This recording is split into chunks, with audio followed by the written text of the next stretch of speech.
Un œil sur les médias, l'actualité vue et commentée sur les réseaux sociaux et sur Internet, c'est ce soir avec Myriam Hamellal-Lalmas. Bonsoir Myriam. Bonsoir Damien. Tout d'abord, les réseaux sociaux ont élu le vainqueur du débat de la primaire de la droite et du centre qui se déroulait il y a maintenant 24 heures. Exactement, et je peux vous dire qu'il y a déjà un vainqueur de cette primaire, pour les réseaux sociaux en tout cas. Il s'agit de François Bayrou.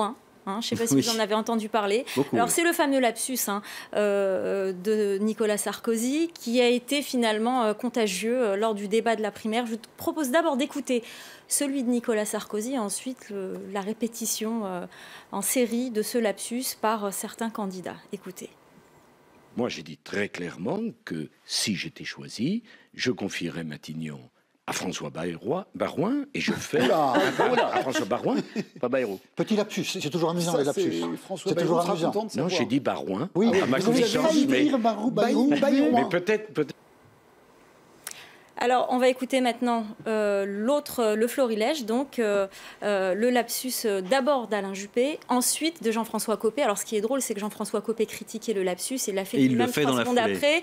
Nicolas Sarkozy lui dit « c'est l'arroseur arrosé », lui répond « tu vas voir qui va être arrosé dans quelques instants ». Donc, c'était un peu chaud, mais je vous propose d'écouter ces 2 lapsus. Je suis très surpris par cette fixation sur le cas de François Bayrou. Je voudrais quand même rappeler que François Barouin... Ah, vous aussi, voilà. Allez, il n'y avait pas de raison que je ne sois pas dans le club. Voilà, donc juste pour vous montrer que les twittos et les internautes ont été inspirés, voici donc le visage du vainqueur du débat de la primaire. Je ne sais pas si on peut le voir à l'antenne, c'est celui de François Bayrou. Voilà, donc vous l'avez. Et il y a même un autre visage, il n'est pas très ressemblant, mais en tout cas, c'est le mélange. Il y a quelque chose des deux. Il y a quelque chose, oui, mais en tout cas, bon, celui-là, le premier est plus drôle, je trouve. En tout cas, on trouve beaucoup ce visage sur les réseaux sociaux aujourd'hui. Bon, très bien. Il y a 2 personnalités politiques aussi qui se sont envoyées des pics, mais qui pourtant ne sont pas candidats à cette primaire. Exactement. Alors, je ne sais pas si vous avez deviné, c'est pas vraiment des pics, c'est plus des menaces. Ça date de 2013. Des textos virulents. Exactement. Ce sont des textos très virulents envoyés en 2013 par Rachida Dati.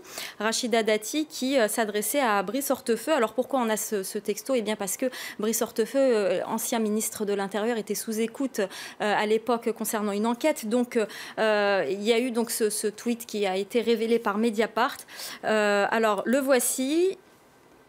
Voilà le tweet de Rachida Dati. Ça va devenir le célèbre tweet « Salut le facho » puisque c'est comme ça qu'il commence. Ouais. « Salut le facho », je vous le lis. « Soit tu me lâches, soit je vais déposer l'assignation qui date de 2 ans dans laquelle tu figures avec d'autres pour atteinte à ma vie privée et écoute illicite.